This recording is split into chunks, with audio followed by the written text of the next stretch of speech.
Video में मैं आपको सेबी की कुछ गाइडलाइंस बताने वाली हूँ, क्योंकि आज सुबह ही मेरे साथ एक ऐसा इंसिडेंट हुआ जो सुन के मैं बहुत ज़्यादा शॉक थी। क्योंकि मेरे एक फ्रेंड है, उनके एक दोस्त ने अपने 40,000 रुपीज़ लूज़ कर दिए इन्वेस्टिंग से। यस, यूजुअली हम ट्रेड में लूज़ करते हैं तो वो एक बार हम समझ सकते हैं, बट 40,000 रुपीज़ इन्वेस्टिंग में लूज़ करना एक बहुत बड़ा इंसिडेंट होता है।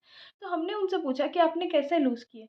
तो उन्होंने कहा कि वो एक व्हाट्सएप ग्रुप फॉलो करते हैं जिसमें डेली उनको ट्रेडिंग और इन्वेस्टिंग की टिप्स और ट्रिक्स आती है। वो टिप देख के वो लोग बाय और सेल कर लेते हैं। First thing, according to SEBI guidelines, अगर आपके पास रिसर्च एनालिस्ट का लाइसेंस नहीं है तो आप बाय और सेल का कोई भी टिप और ट्रिक नहीं दे सकते। तो जब हमने उन्हें उन्हें ये बात बताया तो ये पता चला कि उन्हें ये चीज़ें पता ही नहीं थी। उन्हें लगता है कि ऐसे ही ट्रेड और इन्वेस्ट किया जाता है। रिसर्च एनालिस्ट एक अ, डिग्री नहीं बोलूँगी। अगर आपके पास बीकॉम, एमबीए, मतलब अगर आपका बैकग्राउंड फाइनेंस का है तो आपको एक एग्ज़ाम क्लियर करनी पड़ती है।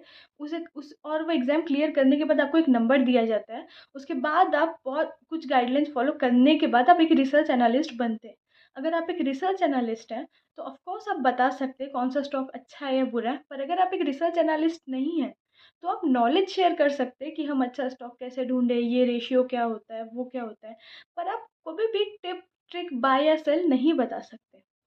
बहुत कम टाइम में कुछ मिनट के अंदर 40,000 रुपीज़ लूज़ करना एक बहुत बड़ा इंसिडेंट होता है, क्योंकि बहुत मेहनत लगती है पैसे कमाने में। और इस तरीके से लोग तो आपको स्कैम करते हैं, पर आप क्या बोलेंगे उसके बाद? एक तो पहले वो उस व्हाट्सएप ग्रुप के लिए भी पे कर रहे थे, मंथली एक बहुत बड़ी अमाउंट।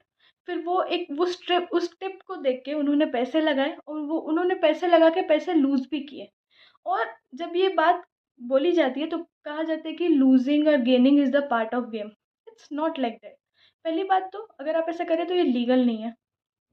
सेबी की गाइडलाइन के हिसाब से अगर आपके पास रिसर्च एनालिस्ट नहीं हो आप, तो आप टिप, ट्रिक, स्टॉक सजेशन ये चीज़ आप नहीं दे सकते।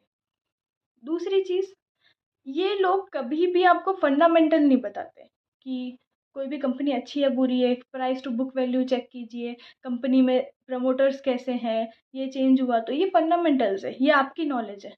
अगर ये चीज़ें आप जानते हैं तो आप जाके कंपनी चेक कर सकते हैं, बट ये लोग ऐसा नहीं करते। ये लोग डायरेक्ट टिप्स देते हैं। अभी कुछ दिन पहले एक स्टॉक आया था मेरी नज़र में। वो स्टॉक बहुत ज़्यादा सोशल मीडिया इन्फ्लुएंसर्स जो हैं प्रमोट कर रहे थे, ये स्टॉक खरीदिए खरीदिए। उसके कुछ टाइम के बाद उसके सारे प्रमोटर्स ने वो स्टॉक को छोड़ दिया और उस स्टॉक में सर्किट लग गया।